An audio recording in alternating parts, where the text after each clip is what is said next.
Hello everybody, I hope you're enjoying yourselves in Colombia and the festival is wonderful. I'm sorry I couldn't make it. I'm supposed to talk about the upending of publishing and digital networks. Several years ago, we'd started a publishing house called Kwani.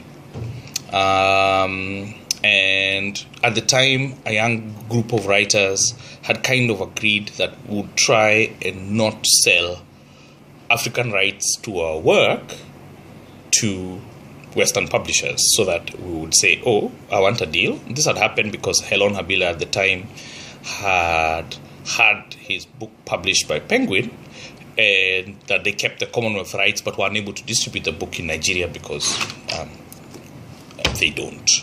So these were conversations that we were having all the time at conferences that we met and so on and so forth. So when I sold my book to Granta, I said I want to keep my African rights because we've got an independent publishing house here which can publish, distribute. We sell books up to 1,000 copies, print runs up to 1,000, even up to 3,000. There was Farafina in Nigeria, there was Chimurenga and other independent publishers in South Africa. We were in a season of independent publishing. Granta said no, there's no way. Let's just tell you something. There is no way that you will ever be allowed to disbundle what they call Commonwealth rights and say, I want to pick which part of the Commonwealth I want my rights in. If there's one colonial advantage British-based publishers have, it is that you can't do that, or you're not allowed to do that, or they'll make it very expensive for you to do that. This means, very simply, for example, if an Indian bookstore, chain of bookstores, wants to import a version of an important book by an Indian, and so goes to South Africa, which is in the Commonwealth of English, to buy cheap copies, they'll be told, no, you have to order them from the UK. So the price of books in English, in India, English-speaking Africa, is insane. So you're paying for the print runs that were made in the United Kingdom, for United Kingdom audiences, and there are a billion Indians, there are close to 200 million Nigerians, 30 million Kenyans. There could be 200 million Africans who are educated and whose official language is English.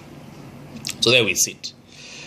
Now, I was recently in a conversation. We are starting a publishing house, a digital publishing house. We want to produce mass-based books digitally, romance, sci-fi. So we have this team of people who are trying to create large numbers and diversity of books to distribute. And so I met this guy who had done these sorts of research on where digital education is going to go in the developing world and so on and so forth. And he said, there are 100,000 innovative ideas on how to transform education in the developing world. But our ideas that we thought about, our consultancy with all the money that we had, and it had a lot of money to do that research, not much could make a difference because the textbook publishers live in another era, which is to say they will not cede ground in any form, and they are in command of what our kids learn in school. Their rights systems, and the way those rights systems have evolved from the colonial times are, to put it mildly, hectic, crazy, colonial, controlling, and so on and so forth. Now,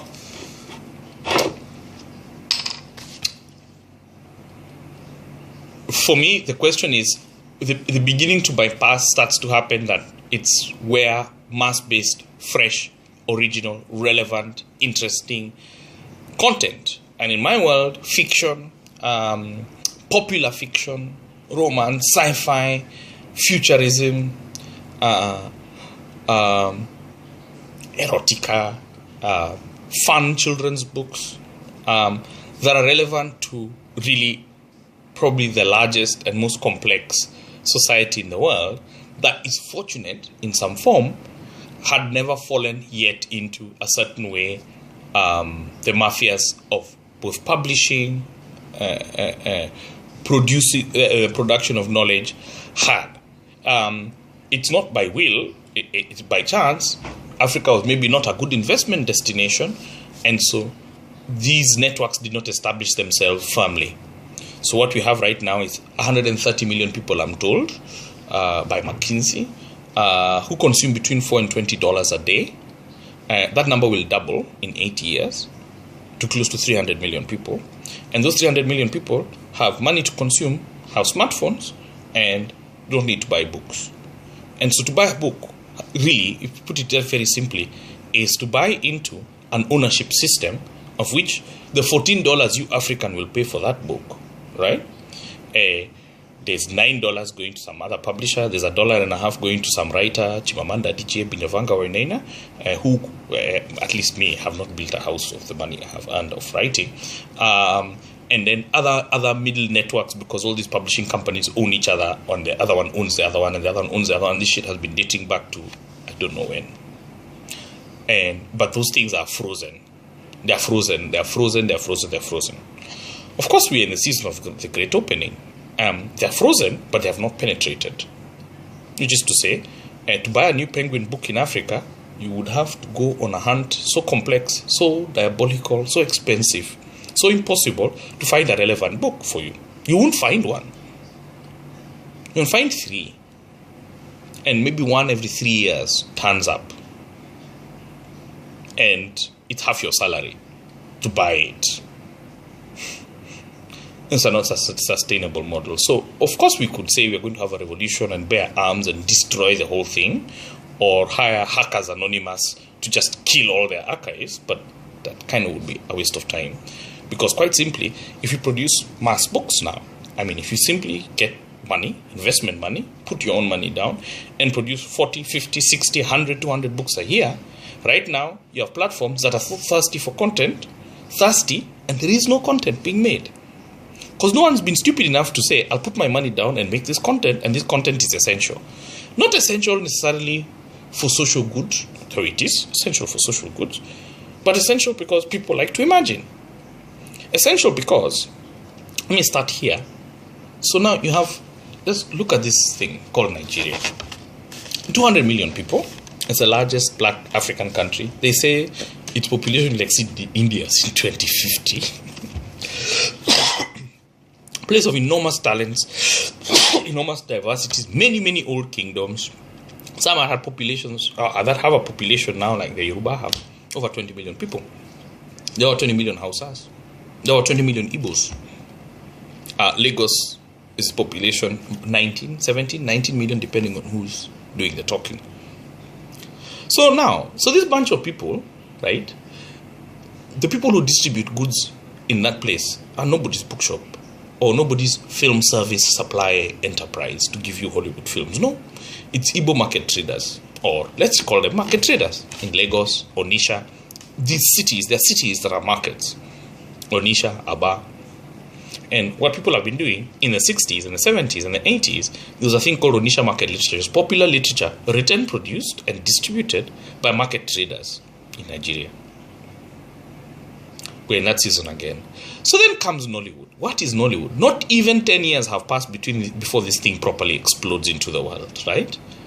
People with cheap cameras, not even digital yet, making movies in a week. Hundreds and hundreds of movies. And throwing them down this pipeline of rivers, roads, trains, ideas, bicycles, all over Nigeria. Yes? Primarily in Pidgin English or in English. In Yoruba. Now there's Yoruba one. Yeah. And from the day it started, people bought. They bought and bought. Then they bought again and bought and bought. The thing has multiplied so many times no one even knows. They say it's the second largest film industry in the world. No one knows because there's just more keeps coming. Now, Nollywood films right now are on digital networks, which is to say on the service middle class pay TV channels, they're dedicated channels to just Yoruba films. They're dedicated channels to just whatever films in less than 10 years. You have an industry paying, not owned by anybody, not Apple, no big corporate. No one can buy in because they can't even get in the tangle of networks, relationships, whatever. Right? As a decolonizing act, you can't get better than Nollywood. Like, you can put your copyright law and do whatever you want to do, but copyright to protect what? Someone is making relevant content.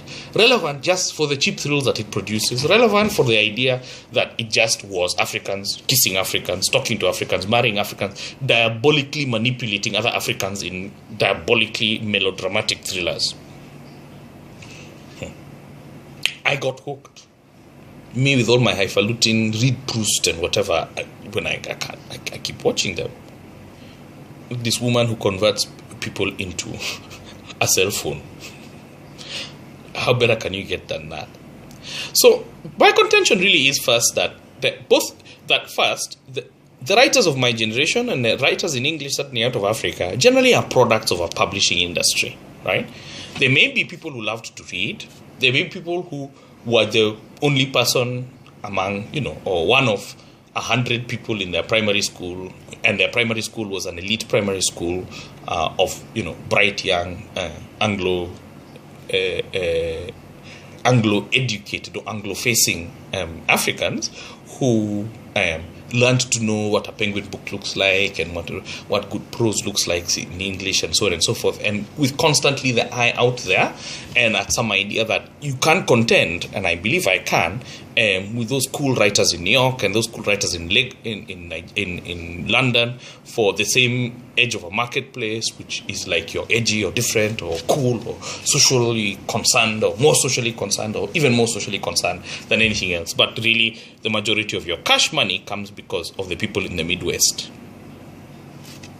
That's who it is. It's George and Dave Matilda in the Midwest who are the buyers. That's the primary place that all English-speaking publishing faces, ultimately, and when it's doing so in fiction.